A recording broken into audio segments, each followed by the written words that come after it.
Hi, how are you? I'm sorry I haven't been around lately. I'm still feeling a little bit under the weather, but I'm doing all right. So I'm here just to do a short message for this morning, and then I will be online a little bit later so I can answer questions that you have. And as always, if you want to book in for any readings, you know where I am. You can DM me for 2 question readings for £10. So today I was going to get into your tea cards. I also want to pull one of these, what are these called? The Sacred Forest.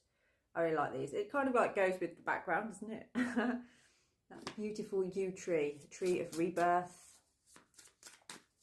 Let's have a look. There might be somebody watching here actually. Have you gone to visit a yew tree lately? I don't believe that. The one that came out is only exactly that picture. The yew tree. There's definitely something about death and rebirth. Now this is the ancient oak spirit and strength. And what I want to talk to you about on this one is, I don't know if you know much about mycelium.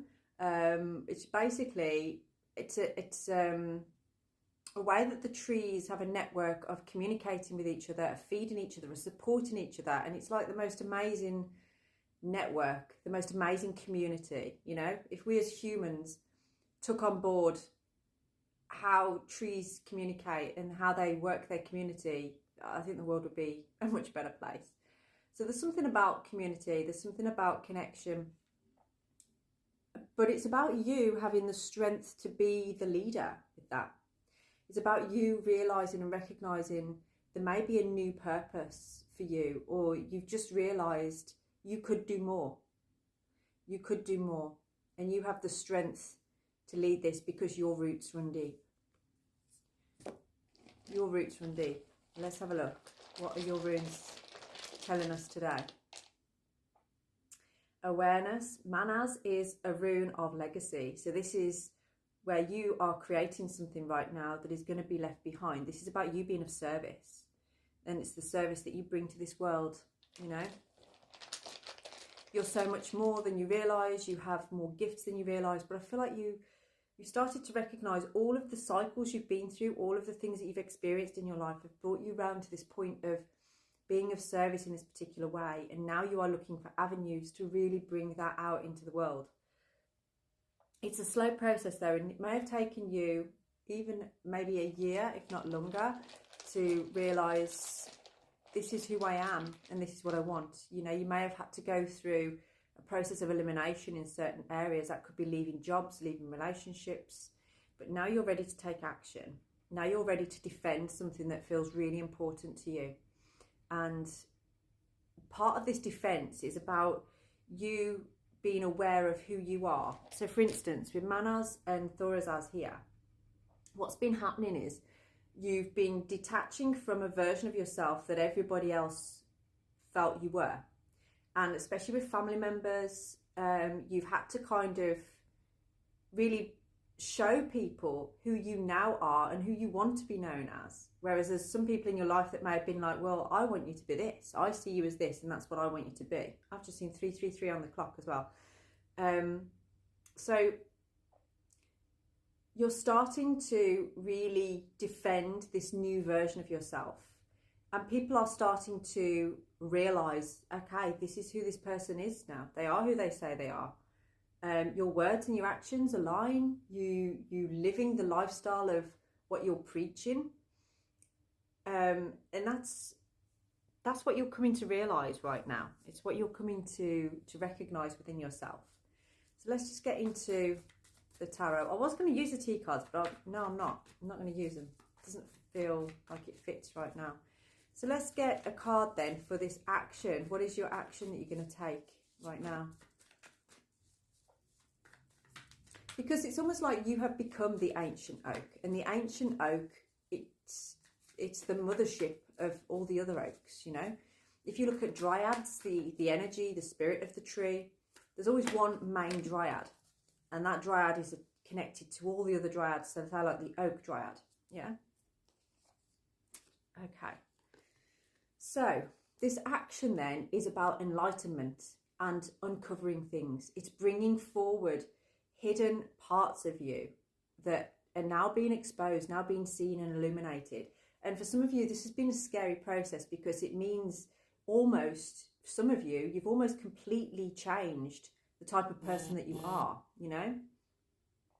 So you're walking up this ladder, you're walking up these steps, you're walking into the light. You're walking into a place of really understanding what your lifestyle is all about and who you are and what your needs are. You've got a real good balance between your dark and your light. You're understanding your dark, you're accepting and acknowledging your dark.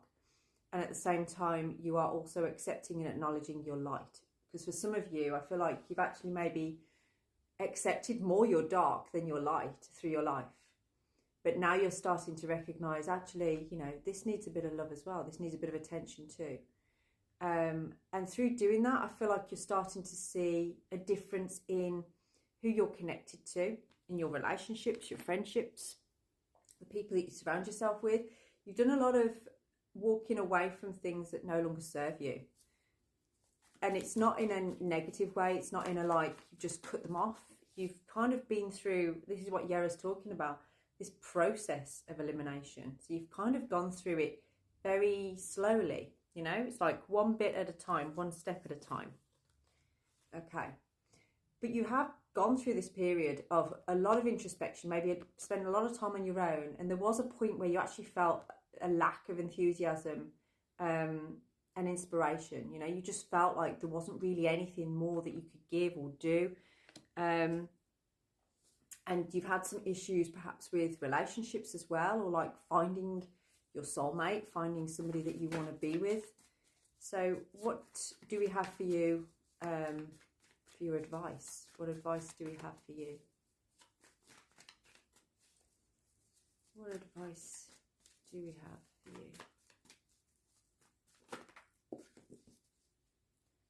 There's too many of them. Let's try that again. So what advice do we have? Why do we not have any advice for you? Maybe this is enough for you. Oh, okay. Okay. So the advice here is something about sentimental attachment.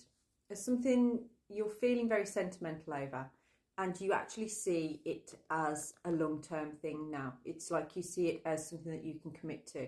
So I feel like for many of you, this is actually softening into love. It's softening into an environment where you actually feel wealthy in lots of areas and aspects of your life, because I feel like you've come from a place where perhaps you weren't feeling that. You weren't feeling like things were enough, and you weren't feeling that inspiration. But now you're feeling like, actually, when I commit to a particular tribe or group of people, or I really sit down and allow myself to be absorbed in a particular environment and idea, it feels comforting, it feels good. It almost brings back a feeling from the past, but in a positive way, you know. It's like you're getting something back that you felt you lost, and it's really opening up your heart center. It's really opening up your emotional intelligence. It's allowing you to deepen into love. It's interesting because this has been about your gifts, what you bring to the world in terms of service, but somehow it's connected to your love life as well. It's connected to you really honoring and opening up your heart center. For many of you, I feel like I'm talking to more men here, more masculines, but that doesn't mean it's not also for women. It just feels more like this is about men in general. But if you're the female here, then this could actually be to do with a masculine that you're connected with. Or perhaps you have been in your masculine energy quite some time, and now it's time for you to soften into your feminine, but committing to something that allows you to feel protected by that. It's almost like it feels like you're about to drop into something that's actually going to hold you, and that's new for you. But you know that it is. You know that it's going to do that for you. And you may still have doubts on that, but that's why I'm going to take this to a part 2. So please check back, and I will do a part 2 very soon. So have a blessed day.